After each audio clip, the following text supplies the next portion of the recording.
Good morning. Well, it's morning for me. So good morning, afternoon or evening, whatever time of day you are watching this video. I'm going to share with you my 12, I suppose, best products, essential products that I use to do my art, basically. So it's my top 12 pick of art materials, if you like.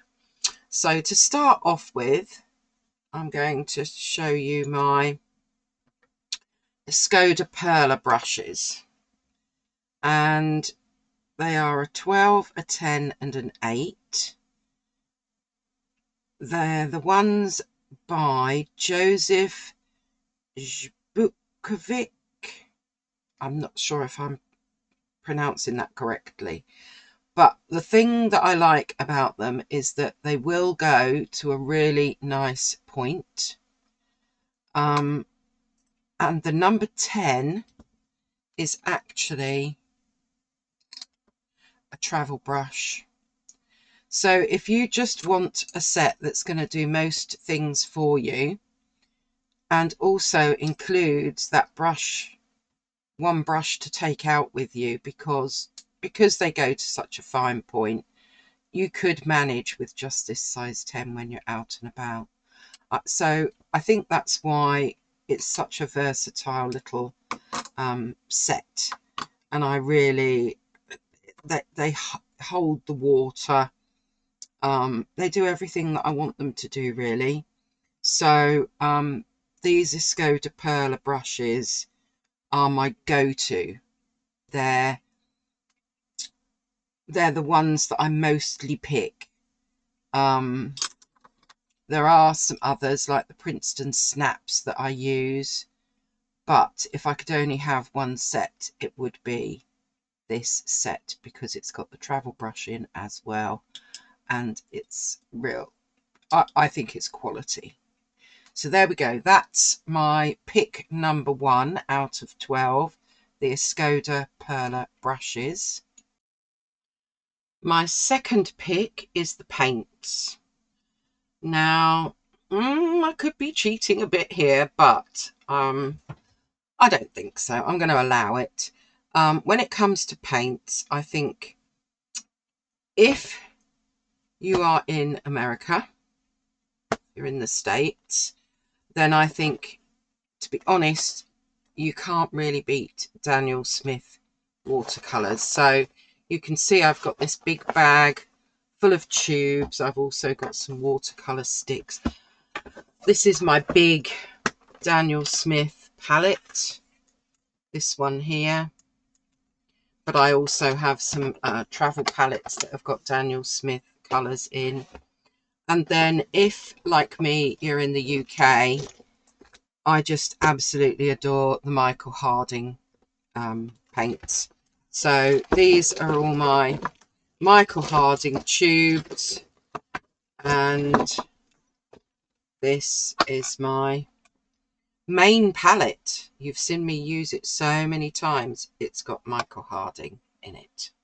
So when it comes to paints, depending on where you live, I think Daniel Smith or Michael Harding are the best. You can't beat them, I don't think. Moving on, bleed proof white. So yes, Dr. P.H. Martin's bleed proof white. This is a jar that I've only just started using. I think it's the 3rd jar. They do last a long while, so this will be my 3rd jar since 2018. So there you go, work that one out. But it is just so opaque, so brilliantly white. You can use other things like acrylic, white gouache, but in my mind, if I've got bleed proof white, I'm always going to use that as opposed to any other choice when I'm doing mixed media painting. So there we go. That's my next best pick. This is number 3, Dr. P.H. Martin's Bleed Proof White. Next up then is a fine mist water spray bottle. This one, I mean, they do spray differently. Some give a finer spray than others, etc. This one for me is just right. It came with the Atelier interactive acrylics that I bought. So it's the Atelier Fine Mist Water Sprayer. There are other makes, shall we say, but I think having a spray water bottle is another one of those kind of essential things, even down to, where are we? In my travel sets, I bought maybe like something like a pack of 4 of these little spray bottles. So yeah, I will use those to carry around with me. The other thing that I think is, and I've put these together, is a dropper bottle. So you get the little dropper here. You can buy these, you know, maybe in sets of 2 or 3, etc. Just empty, and then you can put your water in. I find that that's probably more effective than using spray if you are just, let's say you've got something like I've got here. Oh, that's all stuck together. In you go. Yeah, if you've got something along these lines, and you want to activate the paints in order to use them, then I find that the dropper is better than a spray bottle. So, and particularly for handmade paints as well, they quite often need activating before using them. So spray bottle and dropper bottle basically is my next pick. So that'll be our number 4. Coming up next on our list, number 5, is a carbon platinum ink pen. This was one of the first ones that I bought with this kind of lid, and they do have like an extra fine nib on them. More recently, bearing in mind that I probably have a good half a dozen of these in various kits lying around the studio, but yeah, this is what they look like more recently. In fact, I had one delivered yesterday. Where is it? There you go. That's what it looks like when you get it delivered, and it does usually come with one carbon ink cartridge. But you can buy the cartridges in these little packs as well. So even though I have got Tom's Studio pens, I've got lots of other fine liners, various makes. These are my go-to. The platinum carbon fountain pen, the ink pen. I just love them. I know that they're going to be waterproof. The cartridges have got the waterproof ink in them. So I haven't got to fiddle around with bottles of ink and fill them up. Yeah, these are definitely my go-to. Whether they're the older version or the newer version, they work exactly the same.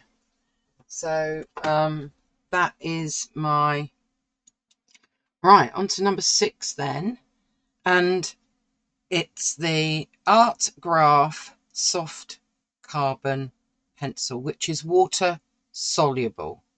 Now I've got lots of water soluble crayons, and also obviously things like the Neo colours.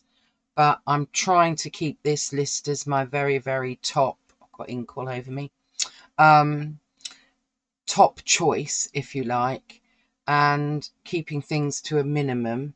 It would definitely be this, because it is really soft.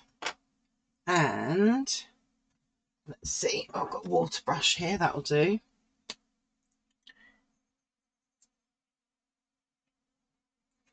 You can get some really lovely effects. It, to me, it's better than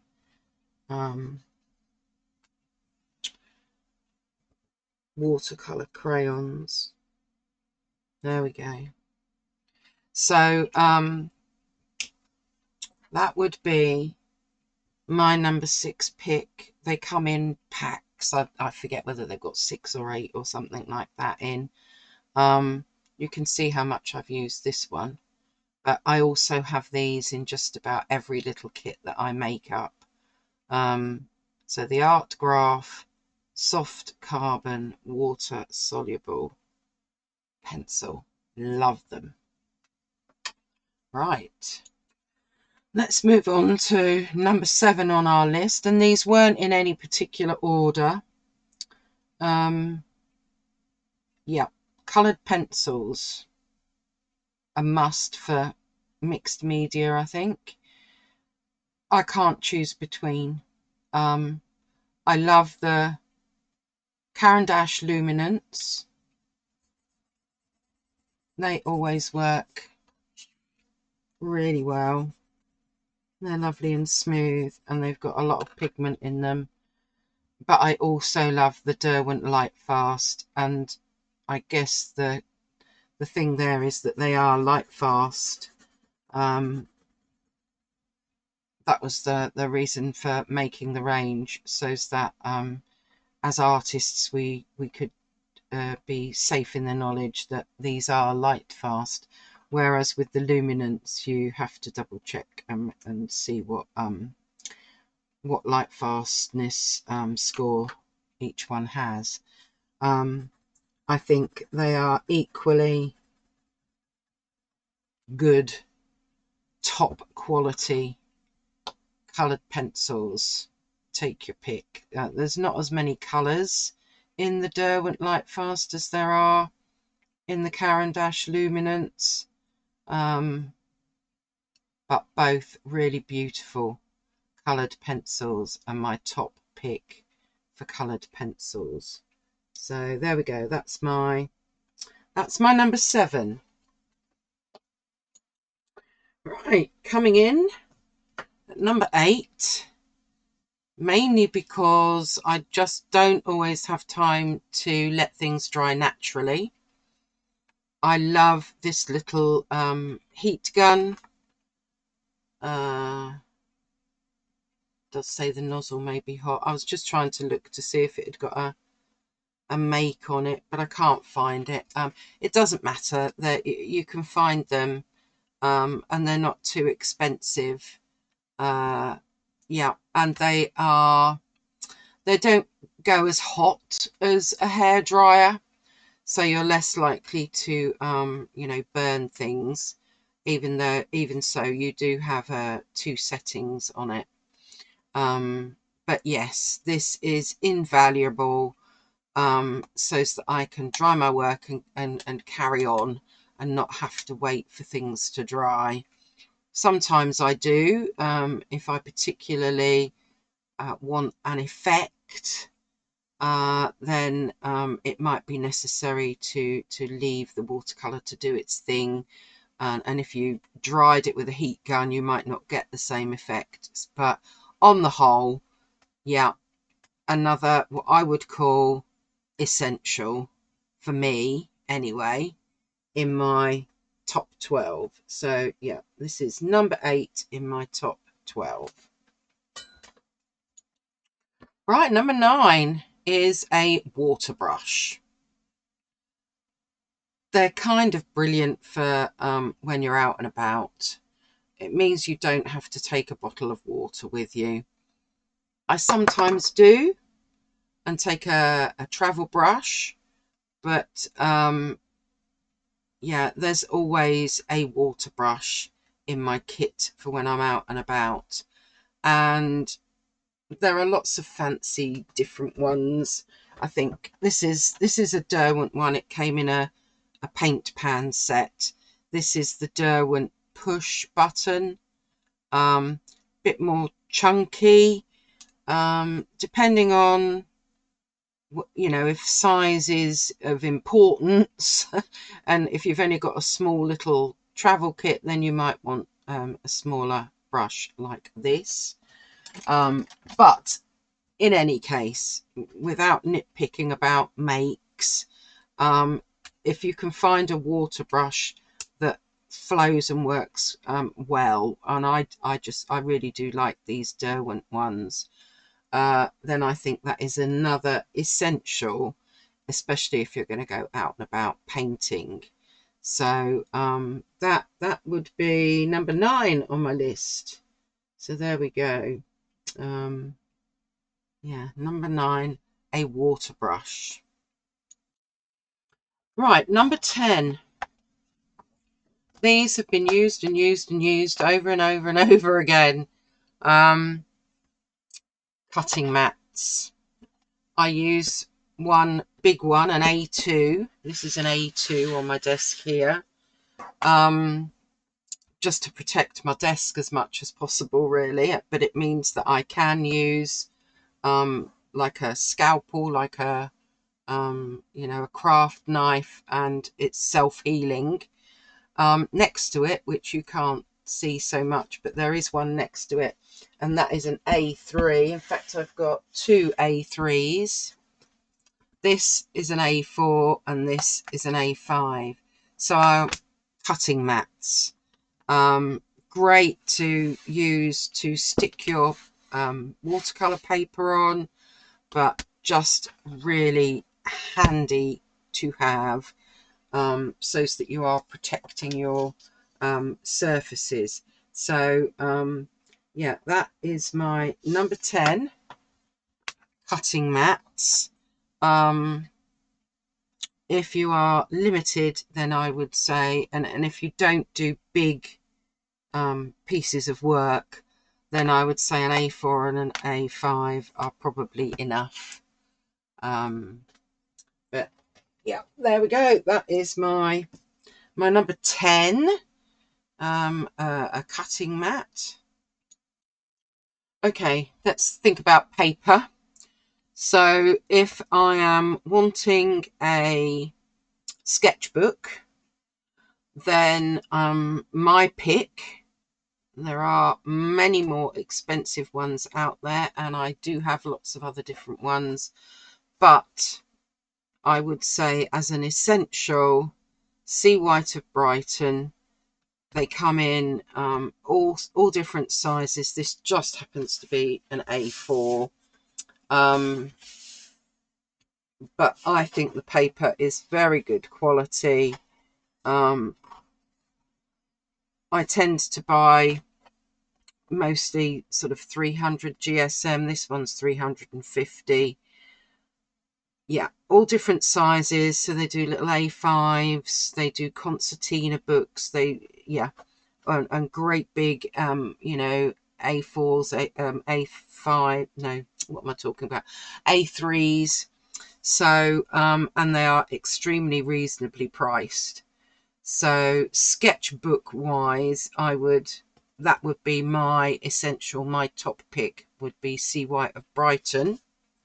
However, if I am doing bigger pieces of work, this is not the biggest one that I have, but I quite like the Hahnemühle paper. I think it's fairly reasonably priced. It holds the water well. This one just happens to be 500 GSM. This is what is this, 24 by 32 centimeter, or 9.4 by 12.6 inches. But I have bigger ones. I have big ones that are sort of A3 size as well.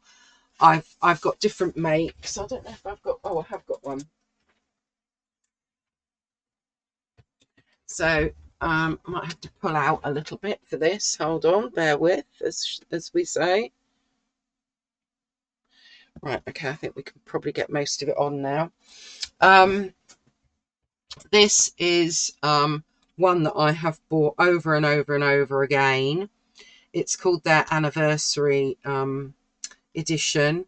It's 425 GSM, and if I'm going to work big, let's just let the camera adjust itself, then I like to work with blocks. So if any of you don't know what a water block is, it's glued around the edge, all four edges. It's probably easier to see on this smaller one. Glued around the edges. It means that you don't need to tape your paper down. You can just paint straight on there and it's not going to buckle. When you're finished, you just get an instrument like a little letter opener or something, and there will be a place where you can just pop your, I don't really want to do this, but you can see I can get it in there and then just go around the edges and take it off. So when I'm doing bigger pieces of work, this one's 500 GSM, this one's 425 GSM. I tend to go up on my paper thickness, and I also tend to go for blocks. So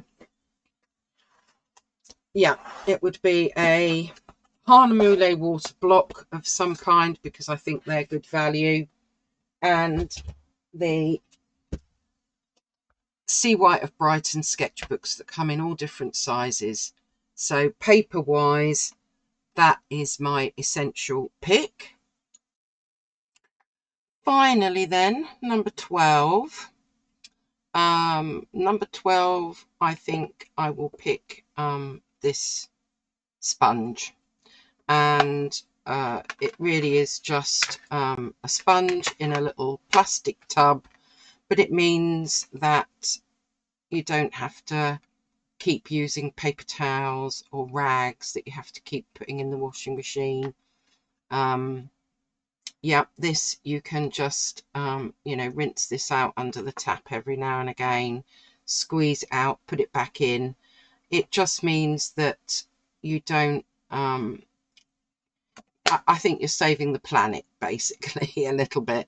So when I remember, and I don't always remember because I do have, you know, watercolor cloths like this kind of thing sitting around, but eventually that will go and have to go in the bin. So yeah, I've got this sponge, and that's what I am planning to keep on using in order to just dab the excess water off of my brush, or you know, just to dry my brush before I put it away. Yeah, just this little sponge basically in a box, and I think that that's something that is another little essential. Now I've probably missed something, I'm sure I have, but those were the 12 essentials that popped into my head basically. And yeah, would they be yours? Would there be other things? What have I missed, folks? Yeah, do let me know in the comments below. I will put everything that I can find links for in the description below. I hope that's been of interest to some of you. I think if I was starting out afresh, I wouldn't have bought many of the things that I did buy. I think I would have, probably, if I'd have watched a video like this, I'd have thought to myself, right, okay, if I get these 12 items, then I'm going to be set up with very good quality equipment that's going to last me, and that I'm going to get good results with from the word go. Sometimes it's the not so great watercolor brushes or not so great paper that we're using that can hinder our progress, if you like. So yeah, I think that these are a good choice, even if you just start out with three paints. So whether it's Michael Harding or Daniel Smith, you decide, I'm going to go with the primary colours, my red, my blue and my yellow,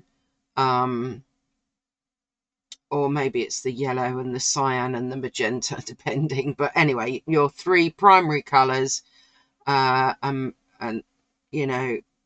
I'd rather have those and learn to mix with them than have a set that's got 48 paints in it that probably is not very good quality. You're not going to get the same results, even if you're a very skilled artist. So I think it can be off-putting sometimes when we buy lesser quality things to start off with. But that's just my thoughts. You might think differently, and that's also okay. So I'm going to leave it there for today. Have a lovely morning, afternoon, evening, wherever you are. Stay safe, stay healthy, stay calm, and I'll see you again soon.